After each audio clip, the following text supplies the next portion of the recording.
Hey folks, and welcome to our video on the Cabinet of Dr. Caligari. This video is part of a series on German Expressionism. We've already talked about the stylistic components of this film, but in this video we're going to focus a lot more on the plot and some of the canonical interpretations of the film. The film, once again, is the most famous film of the German Expressionist movement.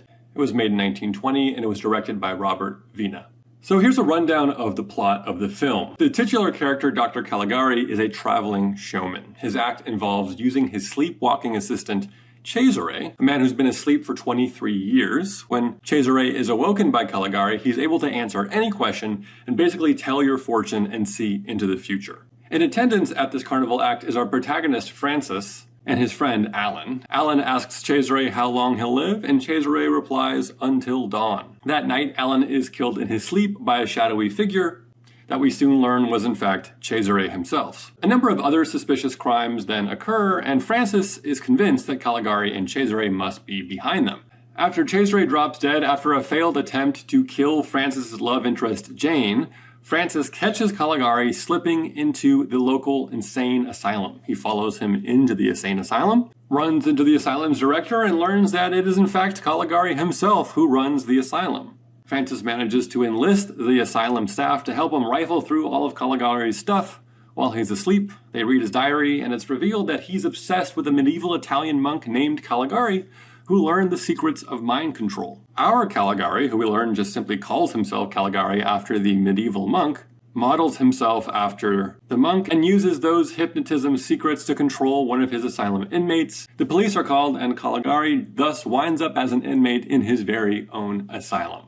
Now, I've left out a very important detail of the plot that I'm going to talk about in a minute, but that is the overall plot structure of Caligari. And that's, I think, enough to get us to some of the core themes and concerns of the film.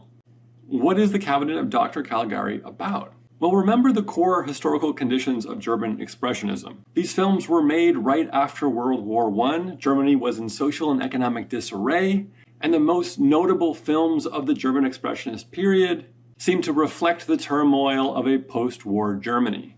In particular, we might say, as many have, that the film Cabinet of Dr. Caligari stems from the disillusionment of World War I and the suspicion of authority. And in fact, if you look to the writers of the film, the writers of the script, Hans Janowitz and Karl Mayr, they have experiences that might lead them to a film that reflects the anxiety of a post-World War Germany, as well as a suspicion of authority. Janowitz himself served in the war and became a pacifist after his experience, while Mayr, according to some accounts, feigned madness to avoid military service, and some say that his military psychiatrist is the model for Caligari.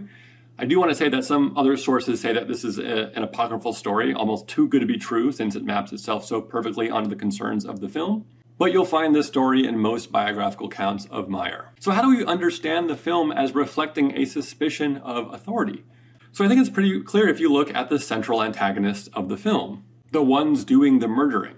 It's essentially a film about a hypnotist who abuses his power to make somebody mindlessly do his violent bidding. So we might say that Caligari stands in for authority in general, or perhaps the idea of a ruling class in general, and Cesare stands in for the common man. More specifically, you might say, as in fact the writers of the script have said countless times, that Caligari kind of stands in for the German government, and Cesare stands in for the common man who was conditioned to kill on behalf of the German government. In other words, that this is a story about World War I. Janowitz said, Caligari is about the authoritative power of an inhuman state gone mad. And it's not only about that power, but you might also say it's a condemnation of it. Near the end of the film, there's a kind of poetic justice in the fact that Caligari, the director of the insane asylum, who abuses his authority, is unmasked as insane himself. Or if not insane, calculatedly homicidal. So you might say that those in charge are unmasked as the truly insane. But here's where I want to introduce some of the tension, because this is not in fact how the film ends. The film begins with a frame narrative. Our protagonist, Francis, is sitting down telling this story that is the entire film to someone sitting next to him. And at the end of the film, it's revealed that Francis, who's telling us the story, is actually an inmate of Caligari's asylum.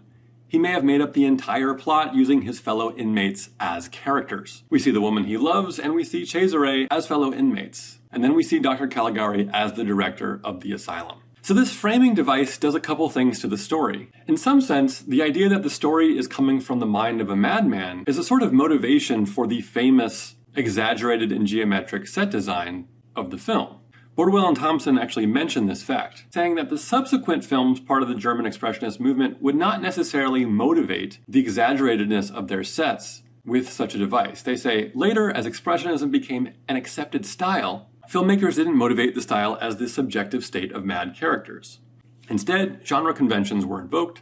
Expressionist design could create stylized imagery for fantasy and horror stories, as with Waxworks and Nosferatu, and films like The Nibelungen.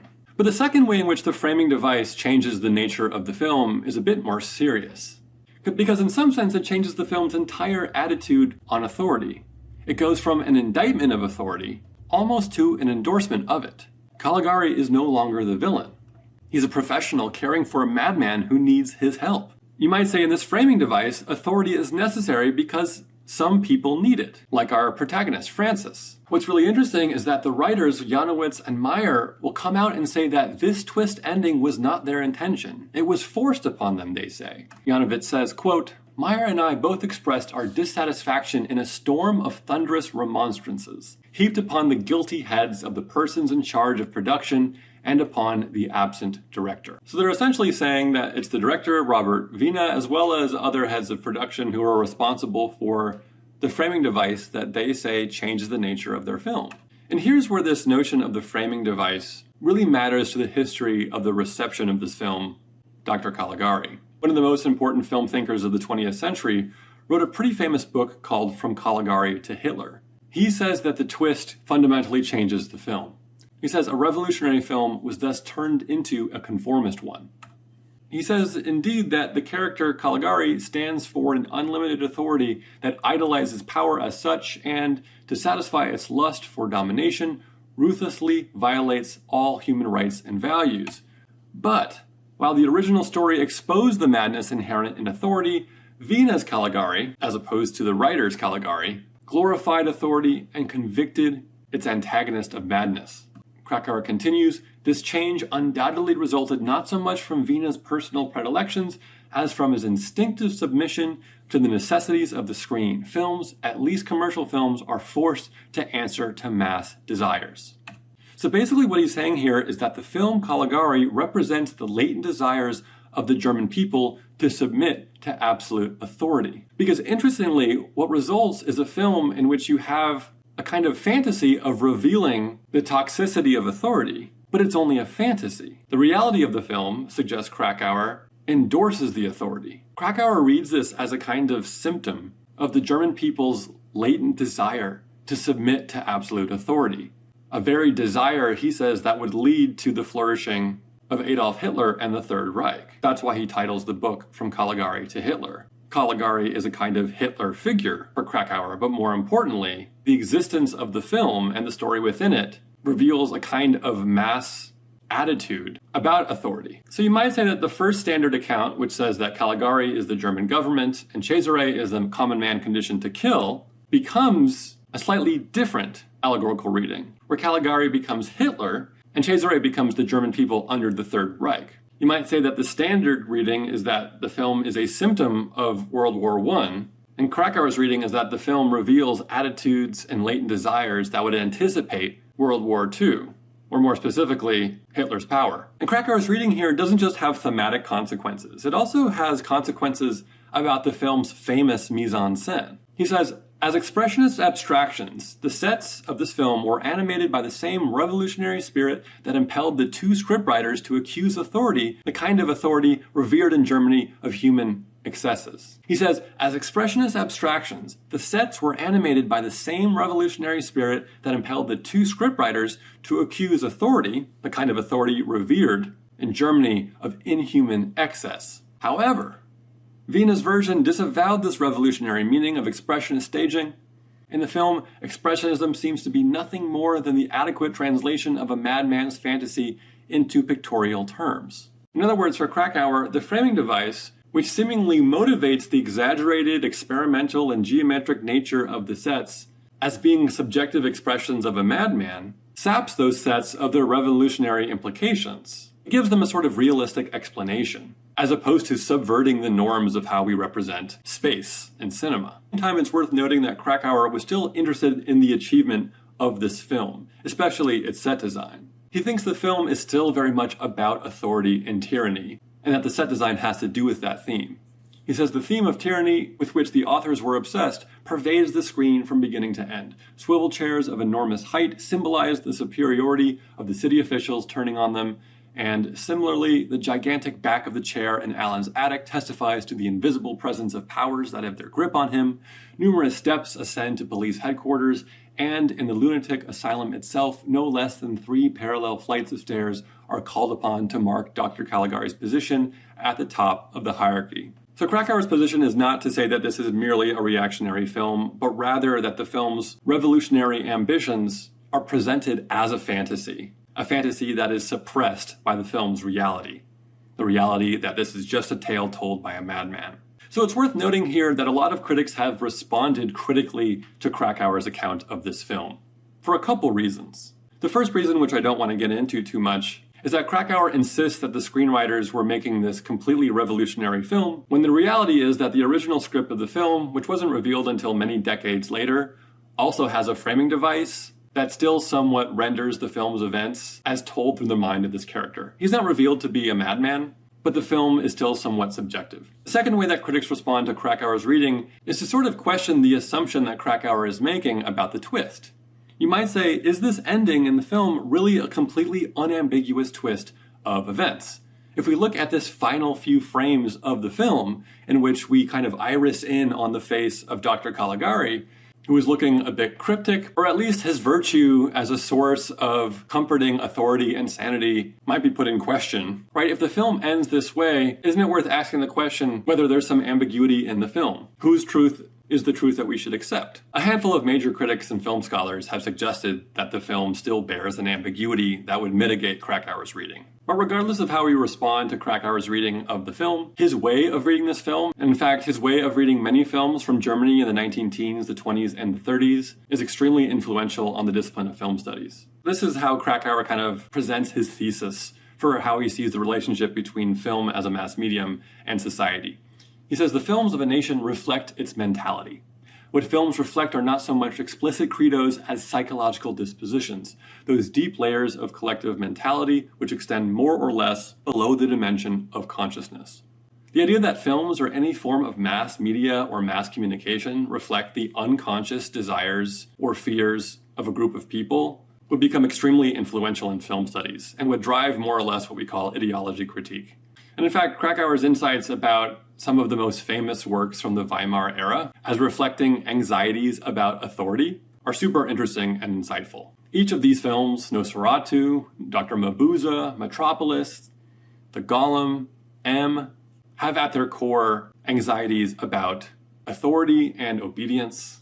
And the way that Kracauer weaves these films together to tell a story about the mass psyche of a nation on the verge of authoritarianism is super interesting. Kracauer writes, quote, "Whether intentionally or not, Caligari exposes the soul unwavering between tyranny and chaos and facing a desperate situation. Any escape from tyranny seems to throw it into a state of utter confusion." So once again, Kracauer was trying to diagnose a mass state of mind that desired authority because it feared chaos. So I want to end briefly by talking about some of Dr. Caligari's influences. We already talked about some of the influences that German Expressionism had on cinema. We talked about film noir and horror film, and Tim Burton, whose entire catalog of films is explicitly devoted to recreating a German Expressionist aesthetic. But I want to throw in one more filmmaker here, whose work I think nicely touches on some of the themes of Dr. Caligari, and that is Guillermo del Toro. Del Toro is often invoked as another major filmmaker who seems to be explicitly influenced by German Expressionism. His films don't look as on-the-nose expressionist as Tim Burton's, but he's interested in elaborate mise-en-scene, in very dark themes and dark tones, in monsters, and in blurred lines between reality and fantasy, all of which were shaped during the German Expressionist period. But more importantly, what I think ties Del Toro to German Expressionism, and more explicitly to Dr. Caligari and Krakauer's reading of the films of this period, is his anti-authoritarian and anti-fascist interests, which you can see in so many of his films. You can see it in The Industrialist in Kronos, you can see it in The Nazis in Hellboy, You can see it in his recent adaptation of Pinocchio, which takes the film to a new context of fascist Italy.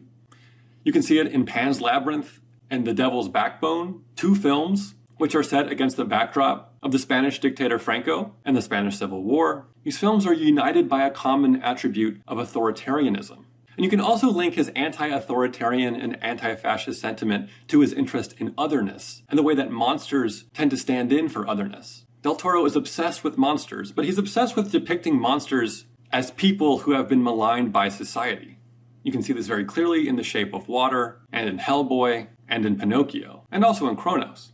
The notion of a fascist state expelling its state of impure people, of people who don't conform to an idea of a pure race, is I think how you connect Del Toro's interest in otherness, in monsters as others, with his anti-fascist sentiment. And one film in particular that you might look at as having a strong resonance with Caligari is a film like Pan's Labyrinth, which makes those themes of authority and obedience really explicit. It also blurs the line between fantasy and reality in a way that Caligari does as well. The story takes place during Spain, during the summer of 1944, which is 5 years after the Spanish Civil War, during the early Francoist period. The narrative intertwines this real world with a mythical world centered on a labyrinth and a faun creature that the main character Ophelia interacts with. Her stepfather is a captain in Franco's regime, and he hunts down Spanish rebels who fight against Franco's regime in the forest nearby. So the film basically has two stories: a kind of gritty wartime tale of fascists versus rebels, and a fantastical tale in which Ophelia, the girl at the center of the narrative, goes on a kind of adventure and needs to complete a number of tasks at the beckoning of this magical faun creature.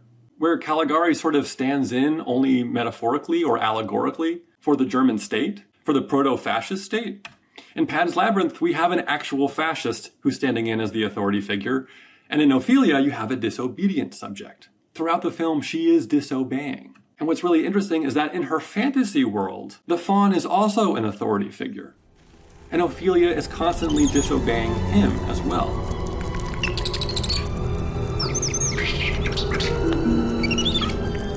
¡Entregadme al niño! No. Mi hermano se queda conmigo.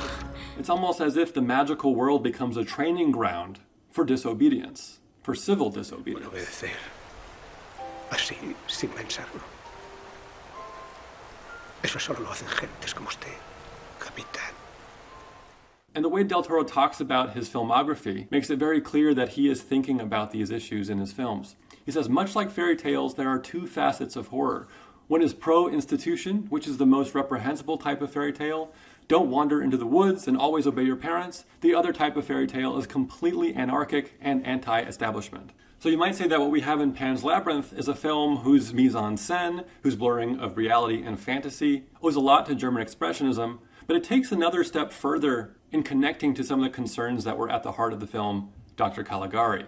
Its concern with fascism and authority, and its interest in concocting a fairy tale not of obedience, of not wandering into the woods, but of the importance of disobedience.